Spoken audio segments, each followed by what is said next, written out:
नमस्कार दोस्तों, आज की हमारी चर्चा का विषय है क्या भारत में तुर्कों के आगमन के साथ नगरीय क्रांति को प्रोत्साहन मिला। और इस विषय को लेकर क्या है मोहम्मद हबीब वर्सेस इरफान हबीब डिबेट। तो मोहम्मद हबीब कहते हैं कि भारत में तुर्कों के आगमन के साथ नगरीय क्रांति को प्रोत्साहन मिल रहा है। अब वो ये किस आधार पर कहते हैं?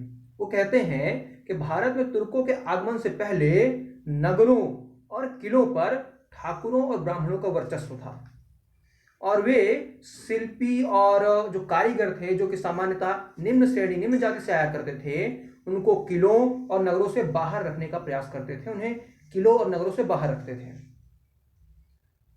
और वो कहते हैं कि जब तुर्क भारत में आए और राजपूत उनसे पराजित हुए तो उन्होंने इन किलों और नगरों का दरवाजा इन निम्न श्रेणी के निम्न जाति के शिल्पी और कारीगरों के लिए खोल दिया।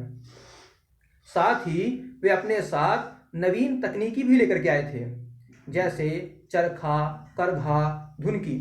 और इन तकनीकों को उन्होंने उन निम्न जाति के जो शिल्पी और कारीगर थे उनको प्रोवाइड किया और उन शिल्पी और कारीगरों ने इस नवीन तकनीक को खुले हाथ से अपना लिया और इस कारण से उत्पादन को जो है तो बढ़ावा मिला और इन्हीं उत्पादन केंद्रों पर आधारित अलग अलग नगरों का जो है तो उद्भव हुआ। तो इस प्रकार से मोहम्मद हबीब कहते हैं कि तुर्कों के आगमन के साथ भारत में नगरीय क्रांति को प्रोत्साहन मिल रहा है। इरफान हबीब आगे चल करके इसका खंडन करते हैं। वो कहते हैं कि तुर्क आए तो सही और अपने साथ नवीन तकनीकी भी लेकर के आए, लेकिन भारत के जो निम्न जाति के कारीगर और शिल्पी थे उन्होंने इन तकनीकों को खुले हाथ से नहीं अपनाया, उन्हें कुछ हिचकिचाहट थी। उन्होंने कहा कि यही कारण है कि फिरोज शाह तुगलक वगैरह में आप देखेंगे कि उन्होंने 36 कारखाने स्थापित किए थे उसने और दासों की नियुक्ति की। इरफान हबीब कह रहे हैं कि चूंकि इन निम्न जाति के कारीगरों और शिल्पियों ने उस तकनीकी को खुले हाथ से नहीं अपनाया, इसलिए दासों की जरूरत पड़ रही है और इस कारण से हम नगरीय क्रांति से नहीं कह सकते।